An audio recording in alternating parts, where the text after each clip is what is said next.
So new moon, what is new moon? What does new moon deal with? Okay, it is a shifting of energy, shifting of emotion, but it's also a great marker for you to do new things. You know what I mean? Move forward in new endeavors or whichever it is. It's a great transition time. You know, full moon is a slightly different energy. Even though they're both powerful within itself, full moon represents more of a harvest. It's more of a celebration. So how I like to see it is new moon and full moon. It's almost like a smaller representation of what we do for our New Year's intentions, right? So it's the same type of thing. With new moon, you go ahead and set your intentions. Same way. People talk about, oh, New Year's resolutions and all that. It's the same vibe, just for the new moon. So imagine if you're doing this every new moon, you know, that's more opportunities for you to really focus on particular aspects that you need to change or adjust, instead of just waiting for 365 days to pass to just evaluate what you did, all right? So new moon represents the new intentions, setting up that. And then the full moon represents what? Let's go ahead and celebrate our great achievements that we have went through this far. Right? Cool. So that being said, I know it's easy to get caught up and lost in the movements, just the movements and how my body's moving and look at me and aesthetics and stuff like that. But no, it's science of the mind. It's science of the mind. This is the yoga that we're dealing with. I try not to even to use the word yoga too heavily because I know it creates a whole different machine in people's minds, you know. But when we're talking about relieving ourselves from the misery and suffering, we're not talking about the body. I know we think we're talking about the body, but we're talking about the mind, you know, because it's easy for you to be a prisoner in your own mind, you know, locked into certain constructs that you've been following, knowing that it doesn't feel right, but you don't know how to get out of that because you've just been in this pattern for so long. It's easier to stay in an uncomfortable pattern than switching it all together to something that is unknown. You understand what I'm saying? But it's wild when we think of it. So we rather sit into what is uncomfortable and what's been uncomfortable for a long time, rather than entering the unknown of what could possibly be something that is better for us. With me so far? I'll say it's like frogs who will stay in hot water until it boils them. You don't. Perfect. Yeah. Perfect analogy. So, yes, I focus a lot on 42 laws of Ma'at. I like to go into the 42 laws of Ma'at. It brings me back to a particular ancient place within my spirit. But I know that the 42 laws of Ma'at, they need to be updated. And who has enough authority to update the 42 laws of Ma'at, right? No one. Let's be real, no one. So let's go ahead and bypass that and deal with the 4 agreements. And I really love the simplification in the 4 agreements. People have heard me say that before. But let's start by saying, who's familiar with the 4 agreements? I think I've read the book some time ago. Okay, so you read the book. That means that you're a guru. Tell me the 4 agreements. Go. I can't tell you. I can't remember. I remember Don't Make Assumptions, I think, was one of them. It was some time ago I read it, and I didn't fully agree with it at the time. But okay, so it's like, hey, I read the book. I got it. But you can't tell me I don't have it. But you can't tell me nothing about it. No, I can't tell you a great deal about it, nonetheless. I can't remember it. So in reading the book, you didn't internalize it because at that time you didn't connect with certain things in it. Sure. I thought it changed some of the ways I did things at the time, but I can't remember it now. I mean, it was a good 20 years ago that I read it, I think. Good Lord. So many years. It was a while. It was some time ago that I read it. Yo, yeah, hey, Hey, Jason is actually 74. He looks really young. He's 74. No, I feel 74 sometimes. hey, Jack, can you hear me? You said your mic. Jack's still working it out. Okay, starting with 1. Be impeccable with your word. What did that mean for you, Jason? It means don't lie. It means speak your truth, I suppose. Okay. Do you? No. Good job. Right on course already. So, does that not make sense to you? Does that not hold truth to you? When you talk about be impeccable with your word? Yeah, as an aspiration, I think that is, I like that one. Right. But yeah, I suppose fear gets in the way, and there are all kinds of things that, I end up thinking, wait a second, why did I do that? Or why did I say that?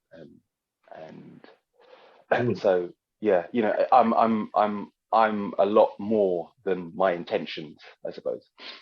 I see. So yeah. Okay. Hold on to that, because you mentioned not doing it because of what? Fear. All right. That's just one thing. I'm just going to read them real quick, and then we're going to go right back to being impeccable with your word. So in the 4 agreements, you have be impeccable with your word. Don't take things personally. You have don't make assumptions, and you have always do your best. And you could probably hear that all the time, right? Like, okay, yeah. But now, actually, what does it look like applying this? Application of these things. So all of these things that I just said, they connect directly to your spirit. They're your spirit. You wear spirit first. I know we don't focus on spirit at all, right? But we are spirit first. You're not body. You're not just mind. You're not just this intellectual brain that's just walking around. No, you are spirit. You are spirit. You incarnated here into this body, right? So you're spirit first. Now, how long the spirit's been in existence? We could go into debates about that. For me, my understanding is I feel like my spirit has always been in existence. It's always been in existence because I have particular thoughts and dreams of different things that I have not even experienced in my lifetime. So that must be an amalgamation of different lives and stuff like that. I feel like the spirit, when we talk about the spirit, or we talk about Netiru or Neteru, which is the divine energy or the divine, these energies have always been in existence. To say that the spirit has been birthed is a slap in the face. This is the energy that's always been here, right? But the vessel that you embody, that's finite. That's finite, all right? So your mother and your father, mother gave birth to the body that you inhabit right now. But as far as the spirit's been in existence long before that. So now when you're not connecting to the spirit anymore, and you're just putting the spirit on the backseat and like, no, I'm just body. I'm just body. What's going to happen? Anyone, you can plug in, Jack, you can plug in too. Well, I won't make the assumption yet, but I could probably intellectually understand how spirit is there, but I think that perhaps from my experience, I think that I've lived I suppose I haven't had that connection to spirit, or that I'm one of those people that is perhaps seeking for that connection with spirit. So, but I can intellectually see how there is a concept called the absolute and a concept called the relative, and that, relatively speaking, we're a body and mind on earth, but then on an absolute level, we're more than that, or greater than that. And for me personally, I don't think that I haven't necessarily. I don't think that I've necessarily. I think there have been times, perhaps, I've connected with what we call spirit, but I think, generally speaking, I've been kind of just living day to day. Okay. I think another thing that could be an issue, could be a hiccup in just our existence, in just connecting, is us getting caught up on the words or language of something. You know what I mean? Because I could say spirit, someone else, I don't believe in spirit. Okay, but you have fears, right? You have fears, you feel uneasy, you feel anxiety, you know, particular things happen when you don't when you're not impeccable with your word, right? Mm-hmm. So what is being impeccable with your word? When we break that down, what does that mean? What does that really mean? Now, Jason, let's go back to you. Let's go back to your fears. Why would you be fearful about standing in your truth?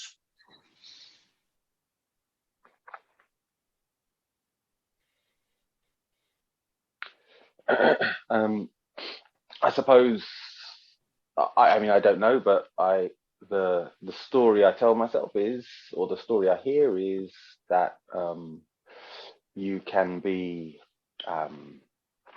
excluded for not fitting in, and that is something that is dangerous, or historically certainly, now not so much, but historically would mean you would die. You wouldn't be able to live if you were excluded by your people. All right. So the peer pressure, the idea of resentment, not being liked, or or someone not accepting your particular truth, or making a mockery of your truth. Mm. Are these some of the things? Some of the things also you fear when we're talking about fear? Mm-hmm. I'm sure. Okay, breaking down being impeccable with your word, because that is a lot. So we'll start by speaking with integrity. When you hear that, when you hear speak with integrity, what does that mean to you, Terry?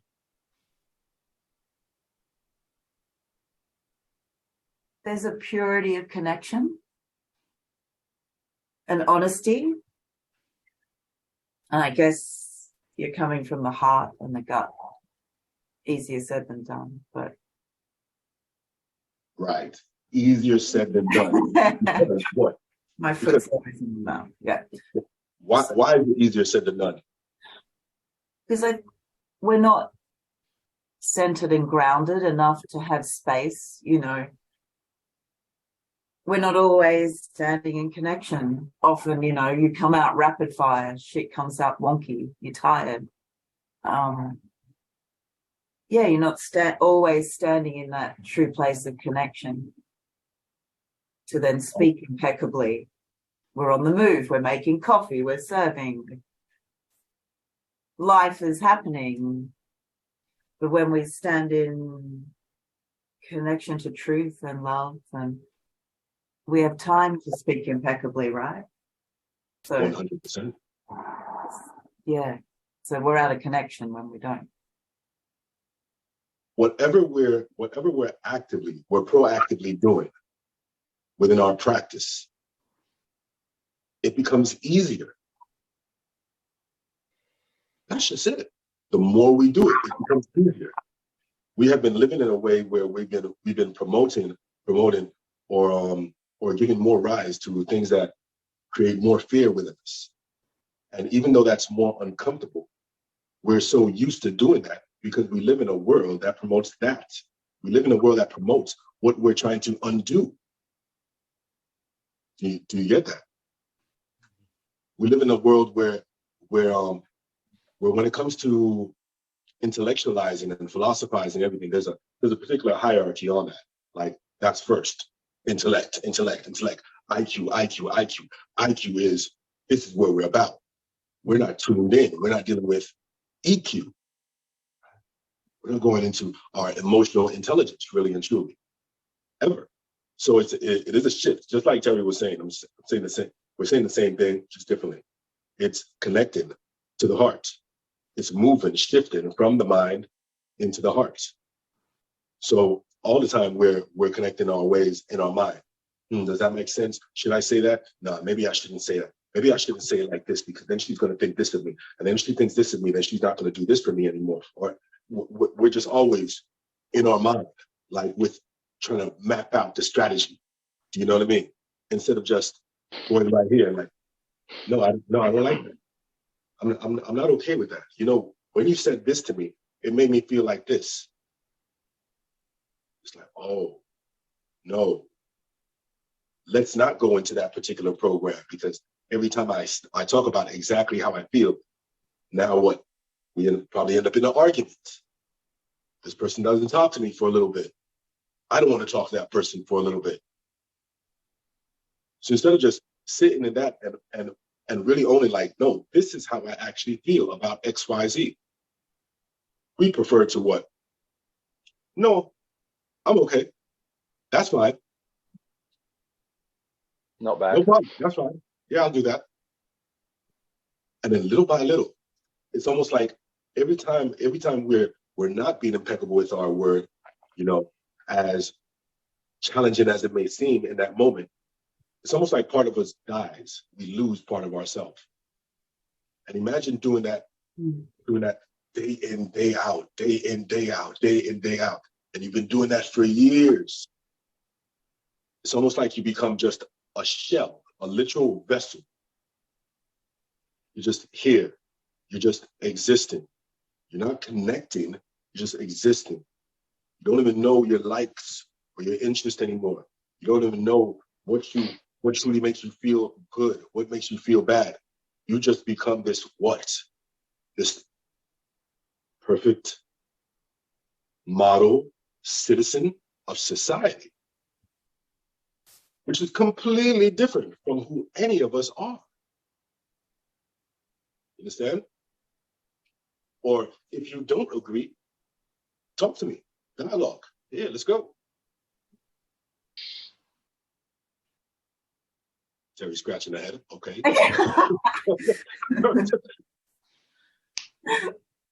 No, I feel that. I think I like the little bit where a part of us sort of die when you have to push something down, like through fear of retribution or non-acceptance. Yeah, a little bit does die. You're suppressing. So how do we navigate that in a wholesome way? How do we? In a wholesome way. In a wholesome way. How do we, right? It's like, it needs to be wholesome. It needs to be done in this soothing way, in this nurturing way. Well, yeah, that sounds great, but is that truly nature? Is that truly nature? That's how we've conditioned ourselves, you know, but is that nature? Let's be real. Majority of us only shift when what happens? When chaos or tragedy happens. Shit hits the fan. That's what, oh, you know what? Maybe I gotta change this. All right. I ain't doing that anymore. It has to be intense. You know what I mean? Yo, I just had a big ass argument where, oh, that's it. You know, there's no way. There's no way. That's it. I can see we're not connecting anymore. I can't live this life. Yes, I've been here and I've been trying to do this because we have children. Because we have children. You know? So I have to make sure that I take the back seat, that I don't really speak or be impeccable with my word, because I don't want to mess up the dynamics that we have here. Because we have children. Let me just latch on to that. Okay, so now all of a sudden, because you have these offspring, who you are, your emotions, everything that you deal with takes a backseat. But then what if your whole duty, you know, with this offspring is to help guide them, then what are you actually teaching them? What are you actually teaching them if you're not impeccable with your word? You're teaching them the same thing? hey, I know you may have feelings, but the world that we live in doesn't really care about that. So just learn to just put them on the back seat and do what you need to do, because you are responsible.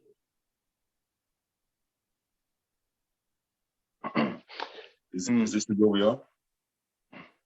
Or do we have to wait for? Do we have to wait for something to completely tear down completely? Do we have to wait for chaos in order to shift? We know when we don't like a feeling, it hits us automatic. Years and years and years of us doing something that we don't feel right doing. It doesn't need to happen. It doesn't need to be like this. But I mean, stay in the cycle of getting lost in my work, my job, my partner, my day-to-day, the bills I gotta pay, the upkeep of the house, keeping the family unit together. We stay lost in all this so we don't have to focus on any of this.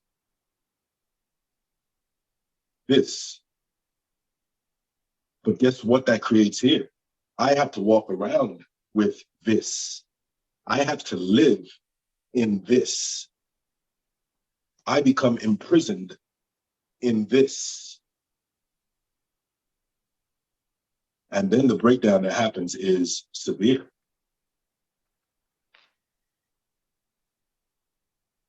But yes, it doesn't take confidence. It takes a particular confidence. I'm not saying to go out there and just get rid of the life that you live right now and just run forward in your truth. But practice smaller things, little by little. But I mean, go ahead. Lots of the kind of, I suppose, in the moment truths that I may feel don't last. And I mean, even if I just were to take anger, responding to certain feelings, anger in particular, I can't imagine that's rarely been a good idea for me. Occasionally, perhaps, but rarely. Usually, it's been much better to observe, certainly, but not to respond to it or not to react to it, I suppose. And so I suppose that's where it can become tricky, because understanding the difference in the moment, a response seems like, can be, I suppose, reacting angrily, which isn't the best response, isn't generally the best response for me or anyone else. So that's where I suppose I get, that causes the confusion, I suppose, as I see it. But isn't to be impeccable to balance those things, is because you're gauging the whole. Is that truth momentary? Is that you are gauging the interaction in being impeccable? You're not just saying the first truth that comes out. I kind of like that. And I mean wholesome in the whole, not in that nanny state concept of wholesome, which is BS. Yeah, so impeccable. Right. It's sort of in a moment-to-moment thing, isn't it? All right. How do you do that? Reaction and response. How I see reaction and response is response is inward. Response is inward. Reaction is outward. The outward representation of what happened inward. So you could tell me something, and I respond to it because, it's all energetic. It's vibrations. I respond to it, and I'm like, okay, this sends off anger signals within me. All right, by what you said. Okay, now I go into the process. All right, why am I being angry about this? But hold on a second. My reaction, instead of giving you a violent reaction, I'm in control of my reaction. And this is more of the yoga. This is you being, hey, Ru. This is you being being the master of your nature. So someone that is not in control of their nature, their reaction of what happened, what affected them inward, can be violent. You know what I mean? Anger is a deep thing. Anger is not an uncontrollable fire. Anger is an emotion like anything else. You know what I mean? But we know what can happen from anger, what it could lead to. But it's a teacher. I see all the emotions as teachers. They've come to teach me something.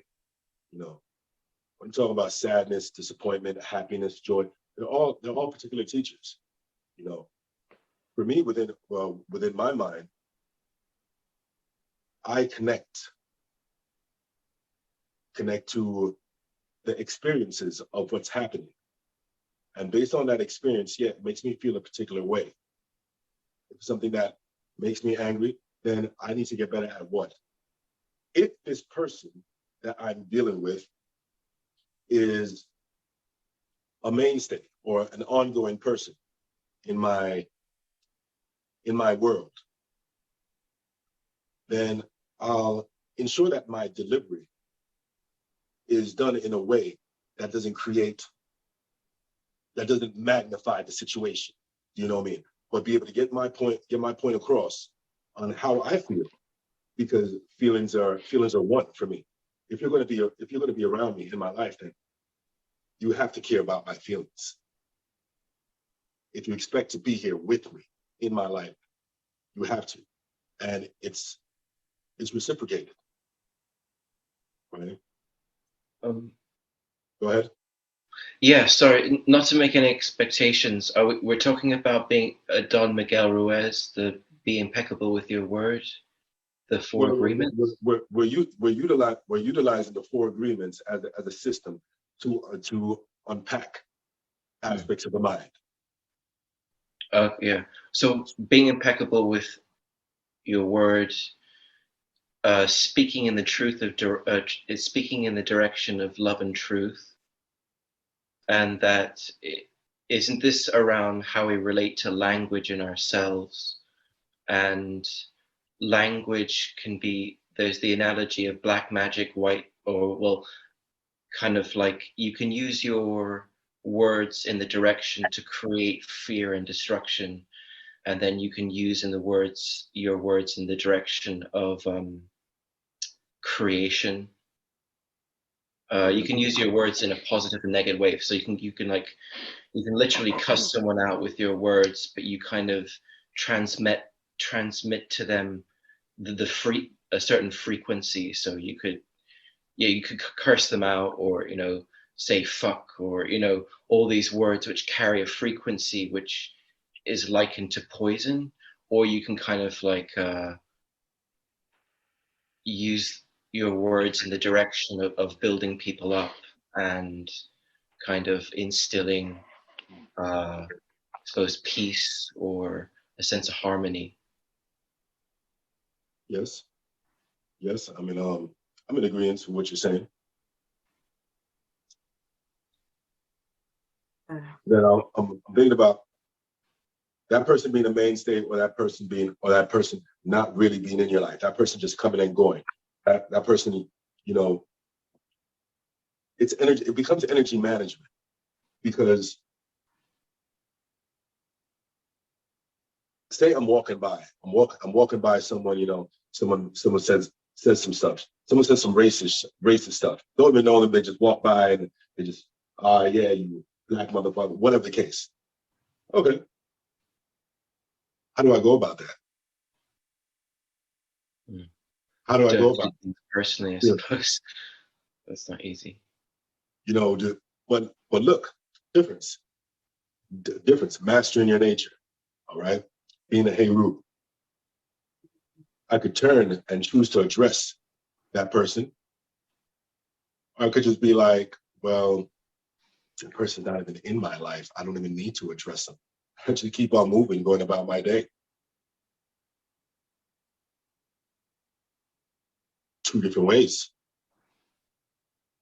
You're in control of that. You're in control of that reaction. if it's somebody that's closer to me, and they said something, okay, this person is in my life on a regular, they're more for constant. Then I would take that time and go in that space to communicate effectively, you know, how I feel about that situation. But me even like paying any attention to the person that I just walked by that said what they said, like at that moment, so many things go through my head, you know, particular outcomes, possible outcomes, you know what I mean? Because just because I have a desired outcome doesn't mean that's how it's going to play out. I could turn around and say something nasty to that person as well. Next thing, end up in a fight with that person on the street tussling. Cops come, you know, I'm fighting some white guy or something. Cops come automatically. Cops take me off. They see me, boom, no, it's you. He was a troublemaker. He tried to steal my wallet. He could say whatever. And because of the society and the world we live in, it's acceptable. So all those things play out in my mind. I'm like, it's not worth it. It's cool. Carry on. You know, is it an easy thing to do? At first, no. But it takes time. It's conditioning. It's practice. It's practice. The more we enter dialogue about such things, and we start putting light onto our shadow areas, you know, it does become easier. It does not become easier if you don't talk about it, if we don't deal with it, if we don't practice it. It's no different than that on the mat. The mat's just there, and it's just there. I'm not going into any of the poses. Every time I come into it, man, yeah, I feel like this, I feel like that. Of course, because you're only coming into it once or twice a week. You know what I mean? Of your whole 168-hour work week, just because you come onto it 3 hours out of 168 hours, don't expect wow results. Do you know what I mean? But it's the same thing about having this dialogue and us talking about it. You're thinking about it. You mention on it. You know, you even just going through that on a regular in your rising. Things that you are focused on changing, focused on adjusting. You want to be active with it. It needs to become a daily thing. So if you're a person that's just struggling with being impeccable with your word, well, how often do you actually meditate on being impeccable with your word and practice that? So it could be something simple as you just starting your day with, you know what? All right, woke up, feel lovely. You know what? I'm going to do better today to be impeccable with my word. That's on the forefront of your heavens. Into your practice. You set your intention. So, and you entered your practice. I'm not talking about your practice on the mat. I'm talking about your practice in life. See life as a practice. So you set your intention, and then you enter your practice. Everything that we do on the mat, or like I said, it's a laboratory. It's for us to practice here and for it to hopefully spill over into other aspects of our life. So the discipline that we're cultivating here on the mat is way bigger than poses. It's a mindset. It's an activation of divine love. It's a kepara. It's a spiritual rebirth, transformation, change. But I understand the particular trinkets that catch our eyes. So I give you a lot of that first. We all need these trinkets. So you get a lot of that first, but there's these moments that we need to go into deeper aspects. So being impeccable with your word. Let's just practice. Practice speaking with integrity. Right? Speaking with integrity. if you and that person start get into particular issues because you're speaking with integrity, then what? Then practice being a better communicator. It's someone that you really truly love and you don't want to have those issues with. Take that time to communicate with them. Like, listen, you know what? I do want to tell you something, but every time I go into this, it's like we always get into particular issues. So please just bear with me on this, right? Sometimes just asking for that assistance, you know, and being okay with showing levels of vulnerability. But now I know this is work. This could be work. Because if you're coming from a place where you felt like you can't be vulnerable beings that they're gonna step on me, they're gonna walk, then you built up a particular guard. But say only what you mean. This is still with being impeccable with your word. Say only what you mean. Let's not knock ourselves for what's already happened. But moving forward, we could do better because it hasn't happened yet. So I'm setting these intentions with these particular cows, words of magic, spells of magic, or words of power into my being. So instead of just saying things, I'm only saying what I mean. That's me still being impeccable with my word. And I avoid using the word to speak against myself or to gossip about others. So this is also being impeccable with your word. Doesn't matter what you did before, but you'll start to catch yourself. You know what? Nah, all right. I just caught myself speaking negatively about someone going in. Let me just stop. Let me just stop.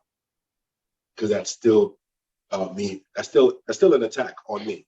Even though I feel like I'm outwardly expressing, you know, how I feel about this person, I'm still attacking myself because it is I and I. It is I and I. It's the I that's an I. Is the I that's an I. There's only an I. It's only us. There is no difference.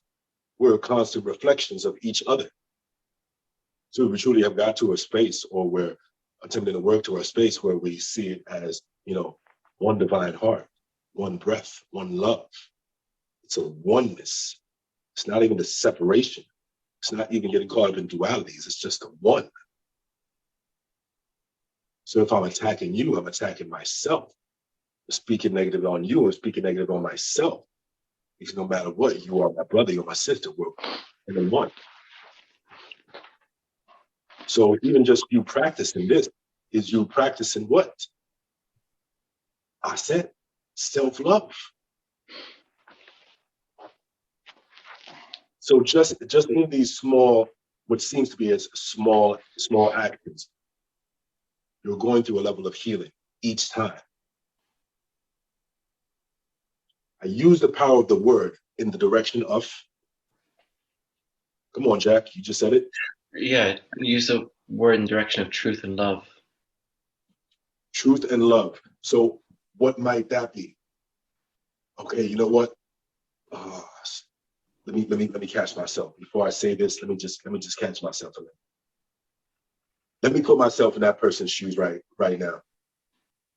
How would I feel if someone delivered this particular message to me like this? Nah, I wouldn't like that. I don't like that. Okay, how can I deliver it in a way that I would be okay receiving it if it was something told to me? Okay, yeah, all right, I'm ready. You know what? Nah, I don't want to comment on that yet. I don't want to speak on that. Give me a moment. You know what? Let me take a walk. I'll come back. You know what? Let's have this conversation at a later time. I've said that multiple times. Listen, I don't want to give you the response that I have right now. I'll speak to you later. So all of these things are being impeccable with your word. That's just one. That's just one. Do you see us unpacking just one, what it looks like? It's a lot. Well, maybe perhaps there is a truth that you mentioned there, which is that that we are all connected, we are all one, and yeah, like causing suffering or pain in someone else actually causes suffering in yourself, and any kind of disconnectivity from not seeing kind of yourself reflected in others and nature is, I don't know, maybe fear or conditioning. Yes. And then, yeah, and then I suppose you have to define what truth and love is, but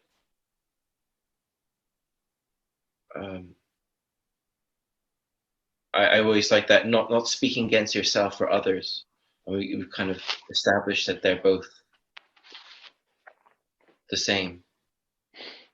Repeat that part. Not speaking against yourself.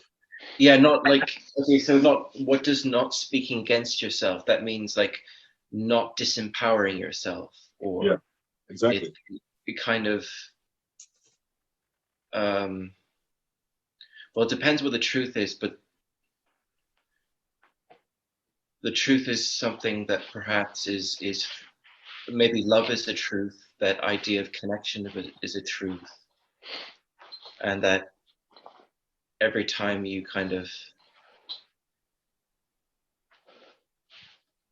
I don't know where I'm going with this, but yeah, not speaking against yourself, kind of not disempowering yourself, and then by token not disempowering others, or allowing other people to be empowered by living their truth or expressing themselves beyond the conditionings of fear. Or I always bring it back to feelings. I always bring it back to feelings because I could get caught up in the words. But you know, when I'm speaking against myself, or I'm being negative against myself, I know how that feels. I know how that feels. Sometimes I can't word it. I can't articulate it elegantly or eloquently. You know what I mean? But I know how that feels. It's a heaviness. It's a place that I don't like to be. It's a feeling that I don't like to feel. Do you know what I mean? I feel low. I feel small. I feel diminished. I feel like I have no voice. I feel like the whole world is coming down on me. It's a feeling that I disgust, that I hate. You know what I mean? So, but when I'm empowering myself, and I'm in action with the things that I love doing or enjoy, or I'm around them, I know how that feels, and it's a complete different shift. It's wild. It's like, yes, I want more of it. Oh, I feel alive. I feel in love. I feel joy. I feel great. I feel brilliant. I'm at my highest self. I know how that feels. I know how that feels. So when I'm able to remember a particular feeling and what leads towards that feeling, I try to recreate more of this. And I use this as my lighthouse to guide me in that direction. You know what I mean? So I may not have it always lined out properly, like, yeah, okay, yeah, I'm just gonna do this, I'm just gonna do it. But the feeling guides me. You know, I'm not saying I'm always speaking love or speaking highly of myself. No, but I could catch myself. Over time, I'd be like, yo, you know what? Nah, I've been in this funk so long. What's been going on? Yeah, okay. And normally if I'm in a funk, it's because I did something against myself, or I allowed someone to do something towards me that I didn't agree with, and I didn't say anything about it at that particular moment. You know. Sorry guys, I'm gonna have to run. Unfortunately, I've got my club, so. All right. Nice to meet you all. Nice to meet you, Jason. Take care. Yeah, you too, Jack. All right, yes. We'll carry on. Cool. See you soon. Right. Bye. Peace. Yeah. So it's the feelings. It's more the feelings. The feelings are connected to action. So if I know how that feels, I want to recreate more of that. So I line myself up to steer myself more towards that way. Whatever that truth or love is, I just gave you the feelings. The feelings. These are the feelings that truth brings about in me. These are the feelings that love brings about in me. But it's also possible, as you were saying that, I was thinking of as we talk about one love, or we see that divine reflection in you that is in me. That's really oneness that we're promoting. What could get in the way of that? And you know what? You could be part of a particular tribe, particular group, particular school of thought that does get in the way of that. For instance, I could be saying these particular things. Yeah, one love, it's all one love and all that. But then at the same time, I could also be part of a Pan-Africanist school of thought. You know what I mean? It's like, no, it's not all love. It's Black love. Some love. Some love. No love. No love. That's a limited love. Completely different mindset that won't allow me to see the hurt that I'm causing in you is the same hurt that I'm giving to myself. You understand what I'm saying? So that would need to be removed. That would need to be removed in order for you to really deal with this love, this reflection. So going back to Terry, you're saying a moment is, and don't let me put words in your mouth. You're saying being impeccable with your words. Were you saying it's temporal, it's not consistent?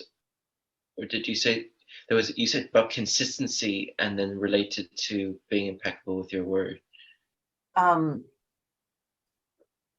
I guess the situation around you is ever changing. Yeah. And I guess the consistency is us within that. But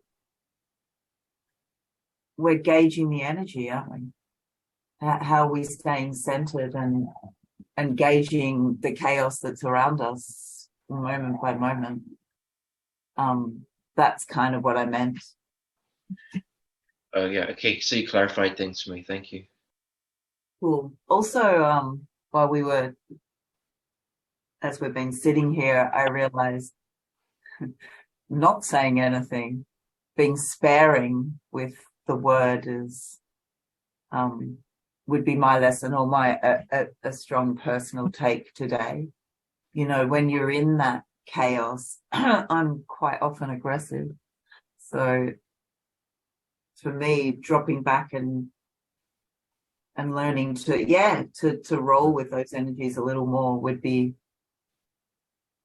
where I'm at with sort of the vibe of just this moment.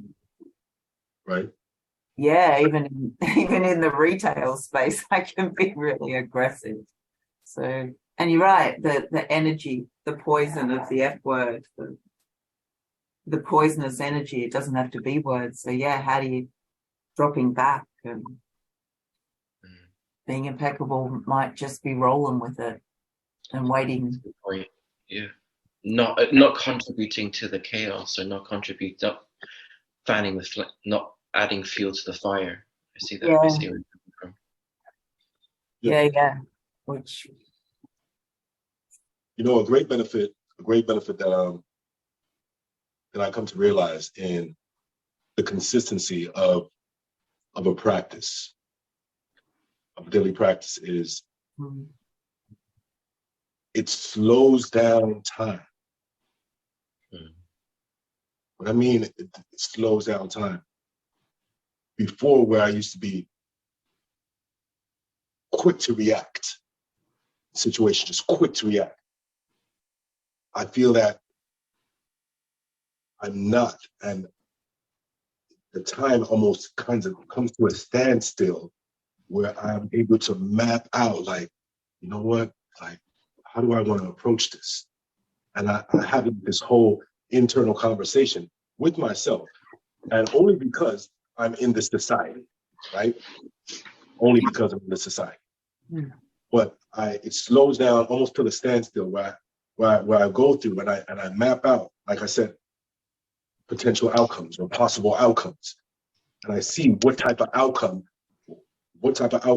I'm more okay with, or the outcome that I want. And it's also not just the outcome that I want, it's also what type of space am I in to deal with it? Because sometimes I may not be in a particular space to deal with something, but other times I may be in a particular energetic space that I'm like, you know what? No, fuck you. No, fuck you. Da, da, da. And I really just give it, no, I need to tell you about yourself. You know, and that's what it is. That's what it is. But sometimes it's like, nah, it's unnecessary. Have a good day. Peace to you. Let's carry on. It's the energy management. And I do go through this. Mm. And it's almost, even in that delivery, this is gonna sound strange, even in that delivery of, you know what? I just checked. I'm in a particular place. Like, I'm cool to take this particular hit and put this person in their place real quick. You know what? And after I did that, guess what? I feel even better. I feel even better. Like yeah, right on. Scored one for the team. Okay, today's a good day, and I'm going through the day. So it's not like all about you said something negative, oh, you're gonna feel like crapping down yourself. Like no, I know that in that moment, guess what? I'm standing in my truth. I'm standing in my truth and I'm living with that, and my truth makes me feel fucking great. You know what I mean? So that wouldn't be your ego. That's me connected with spirit. That's me, that's a divine connection. Mm. So when we talk about nature, it's not just this all the time, all passive, like, okay, fine, yeah, all right, okay, That's right. yeah, No, that's so sub. It's that's unhealthy. But it wouldn't be integrated, right? You wouldn't be holistic. Like if you disempowered yourself, right? No, bro, like, come on. I like integrated. So it's still this energy management that we're talking about. So it's not, okay, this is the scenario, this is how you're going to move with it. Like, no, it's never going to be like that. So I always go into like, how do I feel? You know what? I'm already in a real like kind of emotionally sensitive place, and I just feel like even just opening my mouth, just break down into tears. Maybe this is not the type of engagement that I want to deal with right now. So, okay, cool. You know.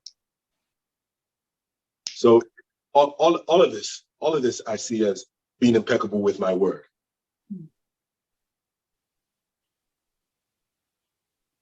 You know. And yes, in the association of, if there's anything, easier said than done, but if there's anything that's stopping me from being impeccable with my word, then I need to address that. So if I'm dealing with, for me, if I just tell you about my own story, for me, being Rasta, or part of a Rastafarian camp, or being part of a Pan-Africanist camp, did not allow me to be impeccable with my word. Because there was this particular group think that, no, this is what we all believe, and this is what we're all for, and this is not what we all believe. No, I don't feel that all white people need to die, or they're against me, or they're hanging my ancestors in their closet right now. I'm like no, I don't. Sorry, like, you know what I mean? That's your shit. Your shit. You deal with that, bro. Like, you know what I mean? Like, nah. I love this person like I love myself. I see that energy within me. You know what I mean? It's a oneness. This is one love. How do we talk about one love when we say don't love them?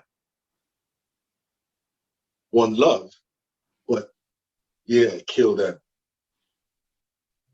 Huh.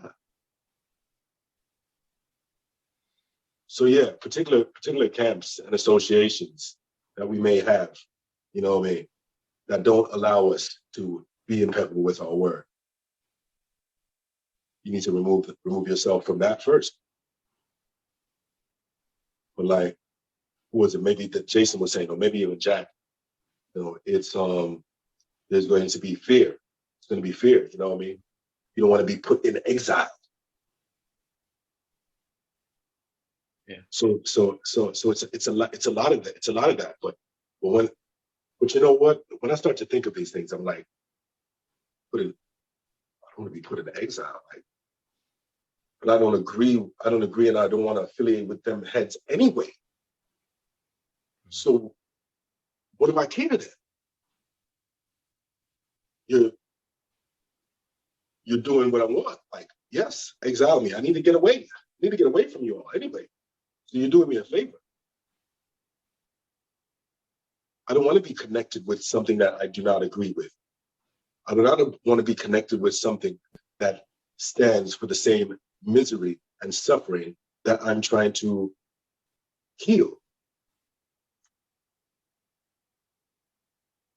So groupthink is kind of like the tribal ways of thinking, in which it's like a matrix. It's all the different agreements that social groups over time agree with each other, and a lot of those can be very disempowering, where they can some of them are good, some of them are bad, but some of them disempower. And when you make so that you're kind of talking about how in that scenario there was a way of thinking that kind of limited love or good wishes. It kind of limited like a very unlimited concept, like love. Like love is infinite, or truth is infinite. These things are kind of infinite concepts. But then in this example of this tribal-like thinking, it kind of narrowed the concept of love to something that was exclusive to their own group. And we're kind of constantly negotiating those agreements we make with ourselves and society at large. And we have the choice. We do have the power to make the choices we want that are in line with ourselves. Yes. Yes, we do. Yeah.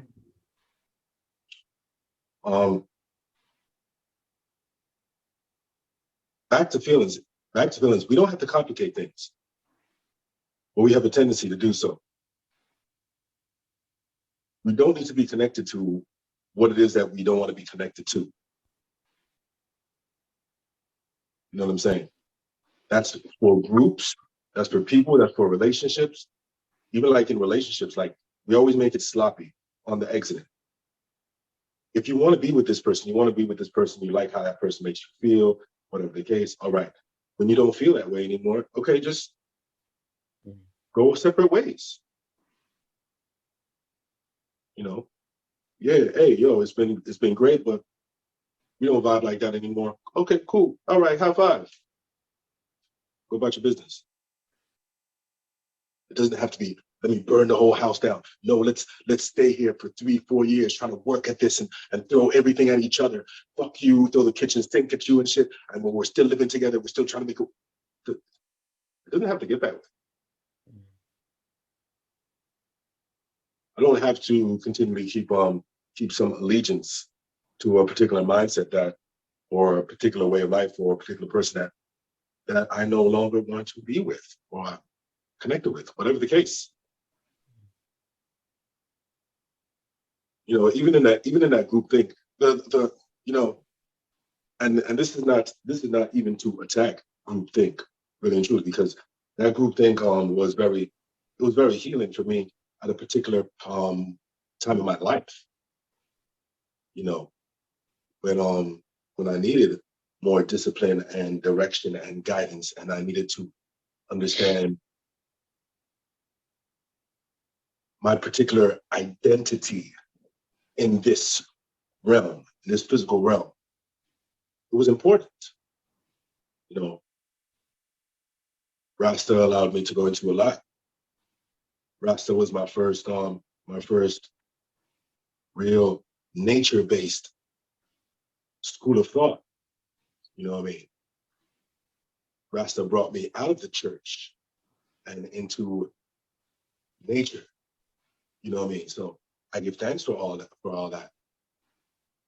But it's also within those teachings that I was able to understand myself more. And when I saw that it became limited to the infinite energy that is me, I was like, no, I can't deal with that. Mm.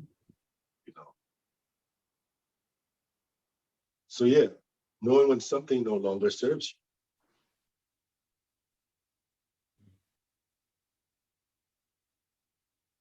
you. Yeah.